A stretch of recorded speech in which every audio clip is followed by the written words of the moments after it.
आज हम रीट के उद्देश्य से हम छठी क्लास की जो राजस्थान अध्ययन है ना उसको ले रहे हैं, जिसमें बहुत सारी चीज़ें जो मैं छोटी छोटी चीज़ें जो आपसे करवाऊंगा।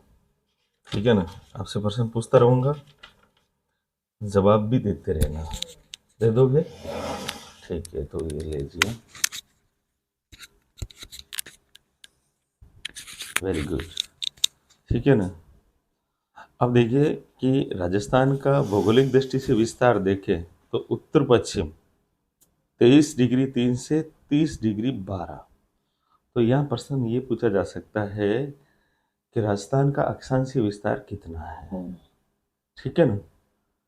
दूसरा, हम उसका देशांतरीय विस्तार देखें तो 69 डिग्री 30 मिनट यानी 69.5 डिग्री।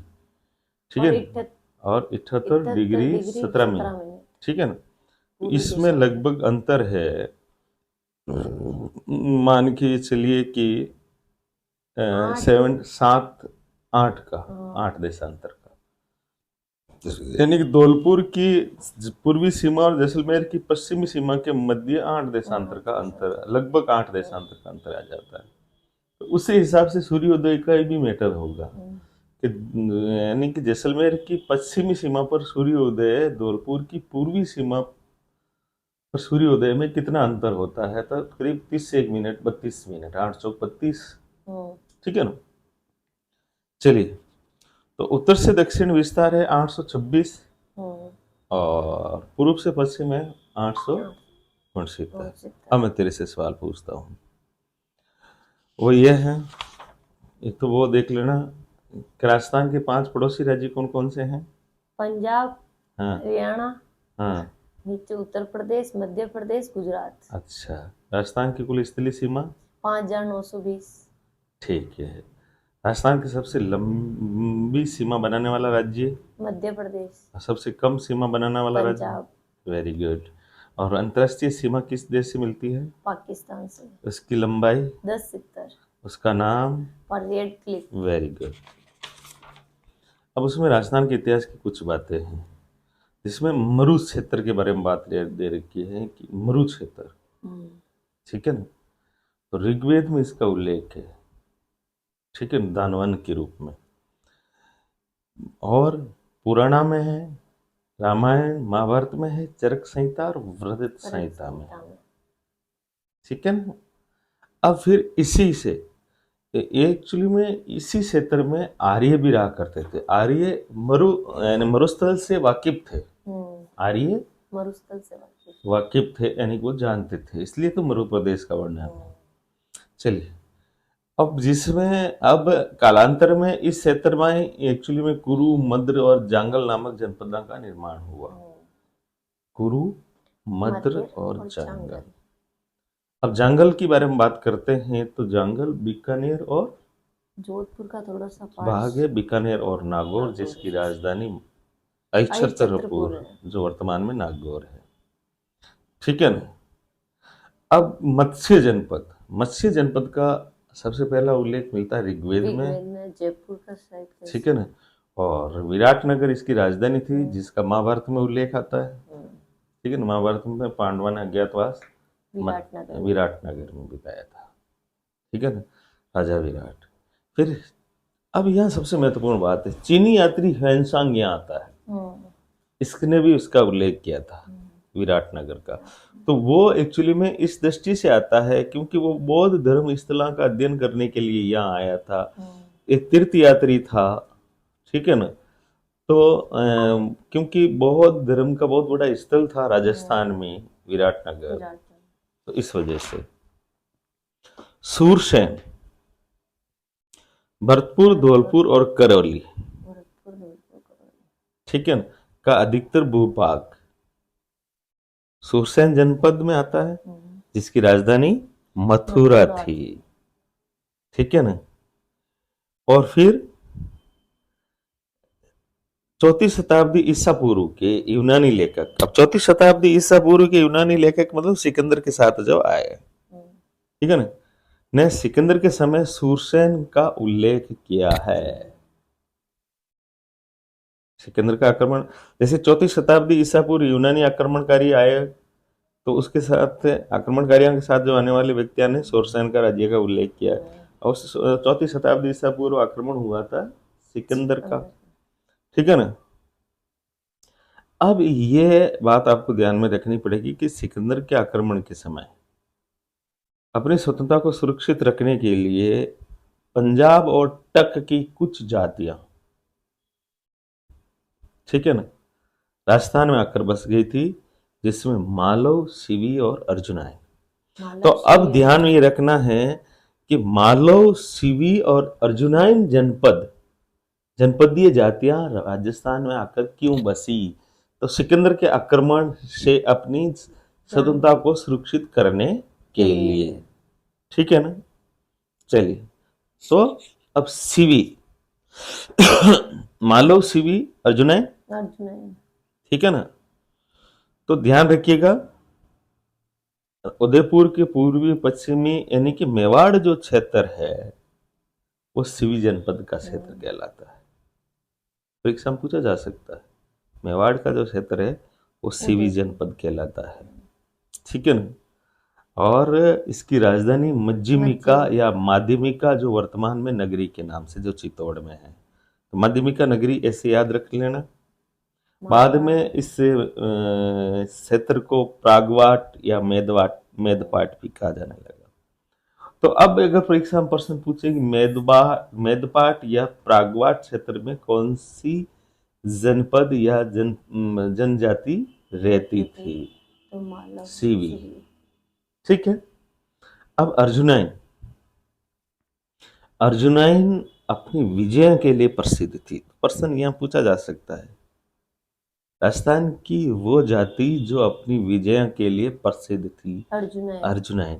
अर्जुन खुद आपको पता है, अर्जुन महाभारत का एक क्या नाम चरित्र, जिसने बहुत बड़ा धनुर्धारी था और विजेता था। तो अर्जुनाइन अपनी विजय के लिए प्रसिद्ध है, ठीक है ना। और अर्जुनाइना ने मालवाओं के साथ, ठीक है ना, मालवाओं के साथ मिलकर विदेशी सत्रपा यानी के शासकों को हराया, ठीक है ना। अब मालव जनपद के बारे में बात कर लेते हैं, ठीक है। तो जयपुर के निकट नगर, देखिए सीवी का नगरी जो चित्तौड़ में है, और मालव के बारे में बात करूं तो वो जयपुर के निकट नगर जो टोंक में है, ठीक है ना। तो इस एरिया में टोंक वाला एरिया अजमेर, टोंक, मेवाड़ क्षेत्र तक, ठीक है ना। मालवा की दिग्विजय का उल्लेख युप अभिलेख नांदसा युप अभिलेख जो भीलवाड़ा में है। तो मालव जाति की विजय का वर्णन किस अभिलेख में मिलता है? नांदसा, ठीक है ना। ये आपकी छोटी सी चीजें जो आपकी इस किताब में दे रखी है, ठीक है ना। अब मालव जनजाति जो के बाद अपन योधेय, ठीक है ना, उत्तरी भाग, राजस्थान का उत्तरी भाग एक गणतंत्रीय कबीला था, ठीक है ना। योधेय, जिसे गंगानगर, हनुमानगढ़ वाला एरिया जहाँ योधेय रहते थे। और यहाँ सबसे महत्वपूर्ण बात ये ध्यान में रखनी है कि योधेय ने कुषाणों को पराजित किया था, ठीक है ना। चलिए, अब देखिए, गुप्त काल तक ये गणतंत्रीय व्यवस्था लागू रही। तो एक तो समुद्रगुप्त के विजय अभियान, दूसरा हूणा का आक्रमण, ठीक है ना, इस गणतंत्रीय व्यवस्था को नष्ट कर दिया, ठीक है। तो अब परीक्षा में प्रश्न पूछा जा सकता है कि गणतंत्रीय व्यवस्था नष्ट क्यों हुई, कि इसके दो कारण है, समुद्रगुप्त का विजय अभियान और लास्ट में जाते जाते हूणा का आक्रमण, ठीक है ना। अब फिर अब जैसे अनेक इसके बाद फिर नए नए क्षेत्र उभर कर सामने आए, इसमें जैसे मेवाड़, तो प्राचीन सिवी जनपद वाला प्रेजेंट में या मतलब मध्यकाल में क्या कहलाने लगा? मेवाड़, समझ में आ गई ना। और दूसरा यहाँ की बोली भी मेवाड़ी। अब जैसे वागड़ शब्द ध्यान रखना। देखिए वागड़ जो शब्द है वो डूंगरपुर बांसवाड़ा, और बांगड़ जो शब्द है वो वो ध्यान रखना पिलानी, ठीक है ना, नरहड़, भादरा, नौहर और कन्ना का सेतर। यानी कि वर्तमान में शेखावटी में पिलानी, नरहड़, भादरा, नौहर, कन्ना का सेतर वो कहलाता है बांगड़, और वागड़ कहलाता है डूंगरपुर बांसवाड़ा। ठीक, वहाँ एक्चुअली में ब को व बोला जाता है। तो जैसे कि एक्चुअली में अपन मारवाड़ी में बागो बोलते हैं ना, बागा, बागा मतलब छेद, ठीक है ना। तो 56 नदी नाला के द्वारा वहाँ वागड़ हो गया, वागे हो गए थे, ठीक है ना। Very good. चलिए अब कुछ और बातें, जैसे 30% पूछे अब इतिहास के जानने के स्रोत, तो इसमें कुछ बातें हैं इम्पोर्टेंट।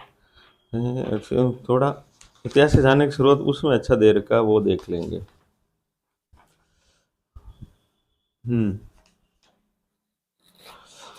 अब राजस्थान में प्रस्तोत्तर युग के उपकरण, जैसे पाषाण काल आप जानते हो ना भाई। हम प्राग्ञ इतिहास को अपन देखें तो पाषाण एज, पाषाण एज इसलिए कहा जाता है कि उसमें पाषाण उपकरण का बाहुल्य था।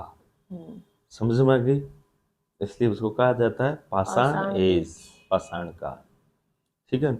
उसके 3 भाग थे, पूरा पाषाण, मध्य पाषाण और नव पाषाण। फिर नव पाषाण के बाद यानी किसी के साथ नव पाषाण के साथ ही ताम्र पाषाण कालीन संस्कृतियां उभर कर सामने आई, ठीक है ना। तो राजस्थान में प्रस्तर पाषाण उपकरण, पाषाण युग के जो उपकरण है, बनास क्षेत्र, गंभीरी, बेड़च और चंबल नदी की घाटियां और शैलाश्रय में बहुत से मिले हैं। ये टोटल देखिए, बनास, गंभीरी, बेड़च और चंबल। प्रशस्तर युग के बाद राजस्थान में आता है ताम्र कांस्य युग या ताम्र पाषाण कालीन। फिर उसके बाद आता है लोह युग, नव पाषाण, लोह युग ना नव पाषाण के बाद ताम्र पाषाण, ताम्र पाषाण के बाद लोह युग, नव नहीं, ठीक है ना। और धातुआ में हम मानव ने सबसे पहले कौन सी धातु का प्रयोग किया? तांबे का। कांस्य एलॉय है, यानी कि मिश्र धातु है जो टीन और तांबे से मिलकर बनती है, ठीक है ना। कुछ बातें जैसे बीवी लाल, बीके थापर, तो कुछ ये तो समझ में आ जाएगा। अब आपको यहाँ जो महत्वपूर्ण बात है वो ये है कि कालीबंगा की खुदाई में यहाँ सबसे इंपॉर्टेंट चीज ध्यान रखना, गाय के मुख वाले प्याले, तांबे के बेल, कांस्य के दर्पण, हाथी दांत का कंगा, मिट्टी के बर्तन, कांच की मणियां, खिलौने आदि प्राप्त हुए हैं।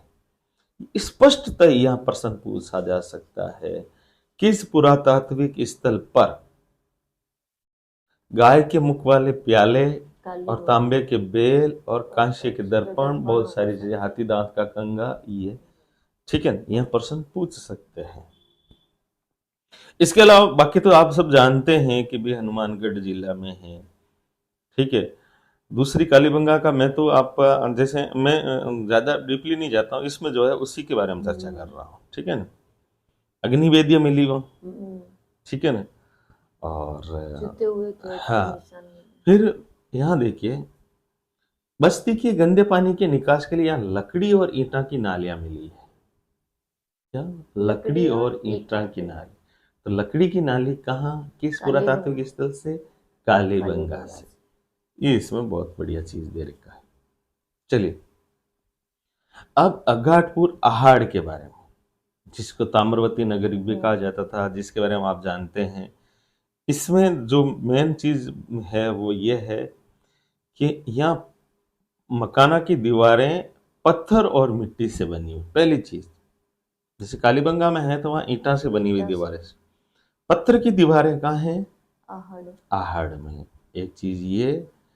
दूसरा, बड़े कमरे जो होते थे, ठीक है ना, जिसको छोटे छोटे कमरा में डिवाइड करने के लिए बांस की पर्दी लगाकर मिट्टी से लेप दिया जाता था, ठीक है।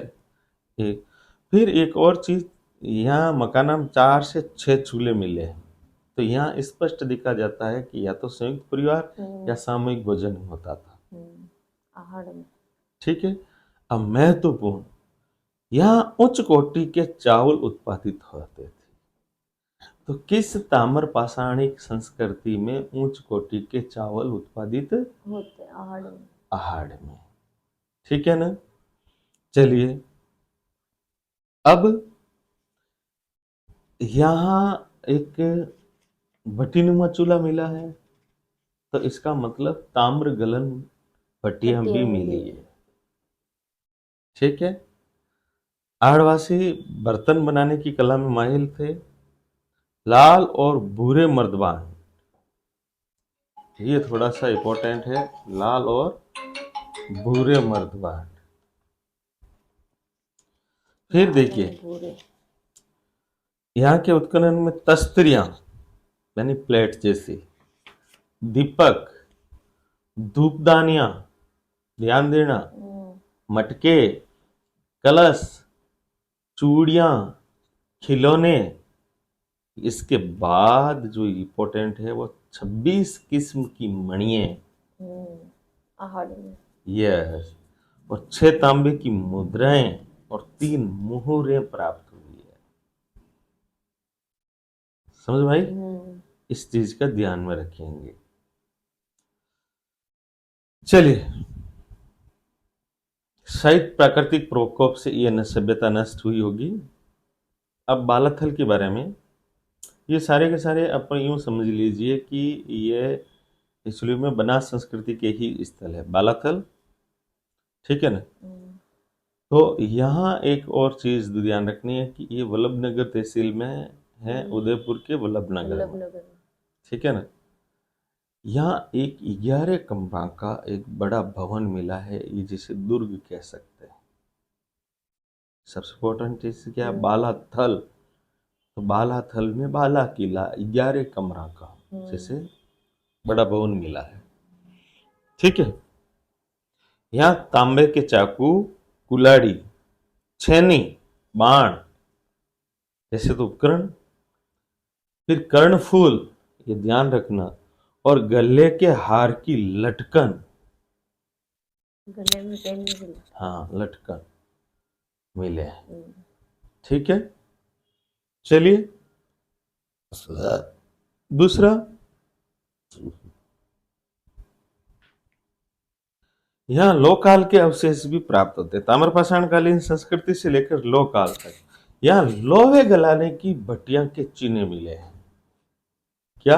लोहे गलाने के चिन्ह मिले। अब एक सबसे महत्वपूर्ण बात,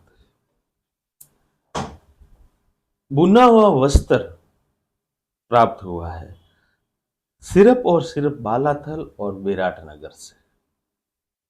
समझ में आ रही बात? यानी कि केवल अगर विराटनगर के बाद कहीं बुना हुआ वस्त्र प्राप्त होगा तो होता है तो बालाथल से। ये छठी की किताब है। समझ में आ रही बात मेरी? राइट।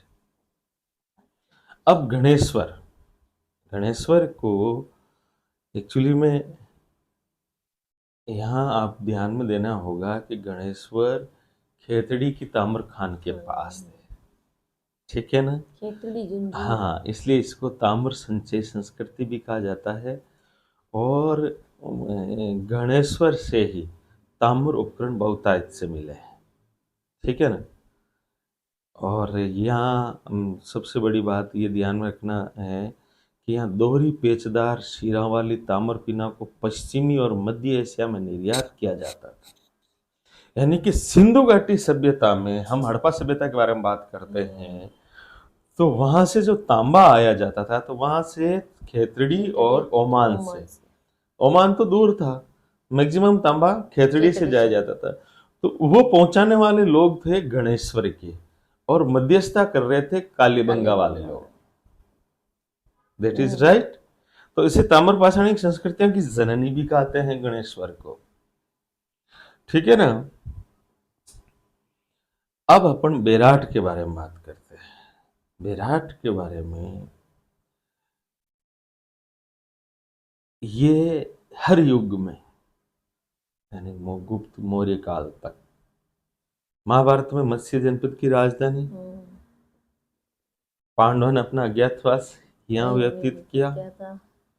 अशोक के 2 स्तंभ भाब्रू, और ठीक है ना, और विराट शिलालेख एवं बौद्ध मठ के अवशेष।